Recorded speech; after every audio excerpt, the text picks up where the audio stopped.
Hello, and welcome to my talk. This is Queering Environmental Education Through Non-Binary Thought and Practice, and it's by me, Alex Levine. I am the Director of Education at the Conservancy of Southwest Florida in Naples, Florida. And before I start, just a quick disclaimer, maybe a couple of disclaimers. I got kind of spooked by talk about YouTube's copyright infringement guidelines. So apologies in advance for the lack of, let's say, polish on the hastily hand-drawn slides in this presentation. I really wanted to only use my own images, bypass all of that copyright business, and also, by the by, I didn't have a ton of time to prepare this. I also wanted to make sure that this had the feeling, the essence of a live presentation. So I'll make sure to periodically accidentally press my mute button. Maybe I'll lose my Wi-Fi connection, scream at barking dogs, all the ums and ahs and coughs and water breaks. Those are all purely intentional, just to make everyone at ease and give the feeling of a live in-person presentation. But back to me. I'm a scientist. I'm a manager slash director. I'm an educator. However, before I'm any of those things, I am queer. And my queerness, my experience growing up queer, my experience navigating the world being othered, feeling othered, navigating cis heteropatriarchal spaces, both inside and outside of the workplace, they all inform who I am as a person and who I am as a professional. As I progressed in my career through academia and then in the field of environmental education, I became increasingly aware of the intersection of my personal queerness and my work. How I am received in the workplace and by the communities I serve, how to manage people's biases and prejudices, and also how my queerness informed the work I did. A desire to be my true self in all of my life's endeavors, however, led me to where I am today. And recently, I began to explore the intersection of queerness and ecology more and discovered the concept of queer ecology, or the queering of ecology. Thanks, Google Scholar. I should mention at this point that I have sadly never formally studied queer theory, and I am by no means an expert on sex, sexuality, gender, and how they intersect with the study and practice of ecology. This presentation really represents the beginning of my journey in more formally and thoughtfully exploring how my queer identity and how the queer identity of others informs work in environmental science and environmental education. If you are someone who has studied this field, apologies in advance if this presentation falls short on some of the theory and nuance within this fascinating field. This is designed to give an overview and introduction to the concept of queering ecology to those who have perhaps never really thought about how queerness and ecology inform each other. But before we even get to the concept of what the queering of ecology means, let's get a bit of a background and a broader sense of what leads us to this place. The rich history of science is populated with many gay, queer, or otherwise non-straight scientists. Unfortunately, the sexuality of these individuals is often erased from their histories and contributions. This is widely known as straightwashing. There's that pause to take a drink I was alluding to. There's a long list of scientists that were either self-identified members of the LGBTQIA+ community or whose communications and histories indicated that they were. Leonardo da Vinci, Francis Bacon, Isaac Newton, Florence Nightingale,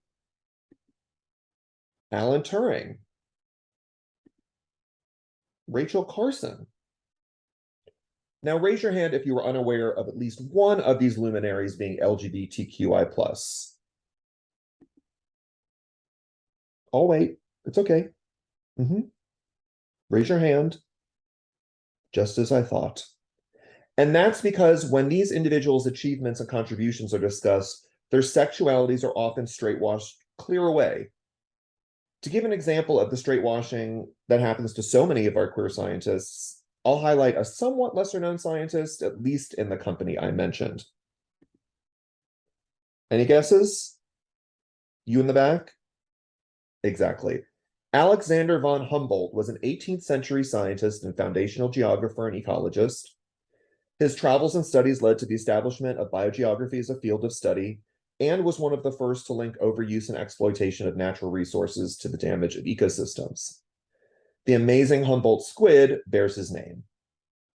While there is well-documented evidence of his queerness, most historical references to him erase his queerness, one of many examples of actively eliminating diversity in a field that studies the diversity of life on our planet.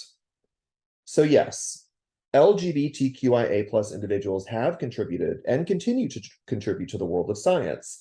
And yes, their queerness is often systematically erased from their contributions. So why does this matter? Why can we not divorce what someone does behind closed doors from their work? Because broadly, that's not how queerness works. A person's queerness inevitably gives added context to the work and informs their work in some profound ways, sometimes directly and sometimes indirectly. Beyond that, in a time where governments and communities are trying to erase and muzzle even the mention of queerness, this type of representation matters. It matters for every student who is picked on, bullied, and othered. It shows that you do not have to be just one thing to succeed in the sciences. Representation matters. Speaking personally, I'm not an out and proud queer person because I just love talking about queerness, queer, queer, queer, queer, queer. I need to be visible, to battle my own erasure and the erasure of others, and to represent in this space. But a queer ecologist is a very different thing from queer ecology. It is, however, the queerness of that scientist and their experience as a queer person that informs the concept of queer ecology. Think of sexuality as a spectrum, like a light spectrum, a rainbow even. I should really trademark that mental note, gays and rainbows. Now contrast that with binaries that show up time and time again within and outside of the sciences. For instance, the notion of civilized versus wild or savage, modern versus primitive. This binary led to the subjugation and destruction of too many cultures to mention, and continues to inform destructive practices, perpetuates the division between humanity and the natural world, and powers the dehumanization of the other all over the world, including right here in our own backyard in present-day America. And these are far from the only examples. Binary thinking is often the path of least resistance for people. We perceive differences, and in an attempt to understand those differences, we sort things into two piles. This pile is one thing, and this other pile is not that thing. Right or wrong, a good student or a bad student, a man or a woman, conventional medicine versus alternative medicine, hard science versus soft science. Why is there danger in this practice? Well, inevitably, there's some kind of built-in dominance or privilege associated with those binaries. Just think of hard science versus soft science. The hard sciences are often thought of as more rigorous, more grounded in fact, more of a real science. And the entire notion of a civilized or modern society places that which lies outside that narrow definition as less than. Look no further than the statue of Teddy Roosevelt, which until recently stood outside the American Museum of Natural History in New York. It showed Teddy Roosevelt on horseback, flanked on foot, much smaller on either side, by a Black man and a Native American man, both shirtless, both barefoot. The civilized Teddy Roosevelt is being clearly shown to be superior to the subjugated savage people at his feet. The ones who hold power in society make their own qualities the norm. This in turn makes anything not the norm in some way unnatural and less than. Men and the societal patriarchy versus women, the weaker, gentler sex. White people versus all the other races that are non-white. Straights versus the non-straights. And really, queerness ought not be defined by what it is not, i.e. not straight, but by what it is, And what it is full of possibility and contradiction. And what it is also natural. Even if queerness was a choice, that the birds who pair with the same-sex partners, the apes that pair with apes of the same sex, the male dolphins that penetrate each other's blowholes, even if that was a choice, that's natural too. Just because something does not fit into a narrative of normal versus not normal, typical versus atypical, right versus, ooh, that makes me very uncomfortable, it does not make one thing natural and the other thing unnatural. So what is the alternative to this pervasive application of binaries? Well, one alternative is, finally, the queering of thought, or to focus it even further, the queering of ecology. The queering of ecology can be thought of bringing together queer theory and environmental science to reframe and diversify our observations and narratives of the natural world.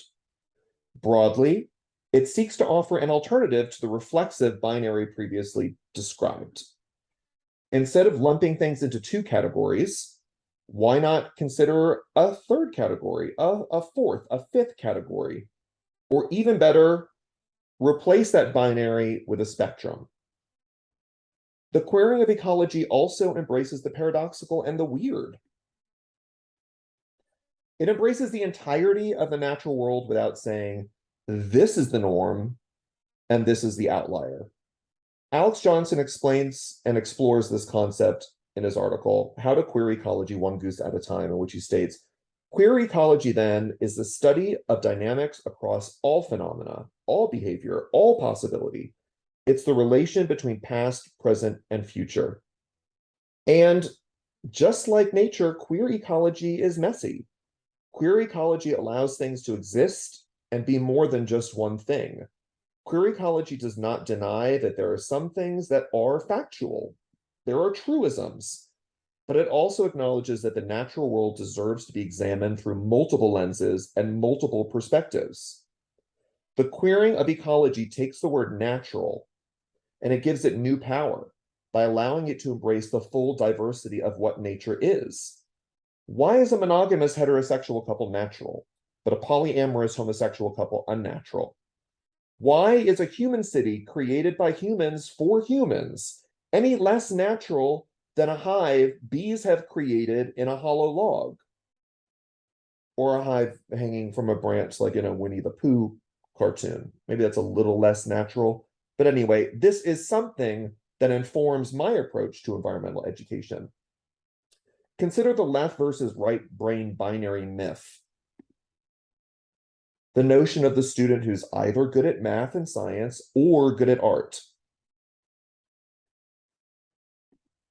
Deeply embedding creative expression into my outreach erodes that binary and creates a more inclusive educational practice. You don't have to be one thing or another to learn and enjoy a program that offers access to science for those who are convinced they aren't a science person, and access to creative expression for those that do not consider themselves creative. So that's the basic concept. I use queer ecology as a lens through which I view our programs. I think to myself, is there a theory or foundational framing within the lesson that's rooted in a core binary? And if so, how can I dismantle and reframe it? Is the program inclusive? Does it provide a space for all participants to be engaged and to learn? And this includes and introduces something deeply personal with regards to the querying of ecology for me. Whether you're speaking about ecological research or environmental education, diverse groups have been shown to identify and solve programs and problems more objectively and effectively than homogeneous groups. And many organizations are responding to these findings by hiring a more diverse workforce. And great, more diversity is a good thing. But organizations are often fundamentally rooted in institutional cis heteropatriarchy. Their norms, their cultures, again, pointing back to the normal versus wrong binary, are often just plain unwelcoming to queer individuals, and they reward those who are either not queer or who hide the full spectrum of their queerness. Water break. Queer scientists regularly report more negative experiences in the workplace than their straight counterparts. And being unable to be your authentic self can have devastating results. Queer scientists can leave STEM fields entirely, and they often do. And this leaves our queer youth without representation and without role models, and it leaves the field less diverse. I'm out and proud and unapologetically queer because bringing the entirety of who I am to my job makes me better at my job. It allows queer and non-queer youth to see that you can be exactly who you are and succeed in a field of your choosing. And it tells that cis heteropatriarchy that there is more to work and more to life than the old binary chestnut, my way or the highway. And I hope that regardless of your orientation, you found something to relate to and hopefully implement in this presentation. And I also hope that you read up on queer ecology and just embrace the full spectrum of non-binary thought moving forward. Thanks.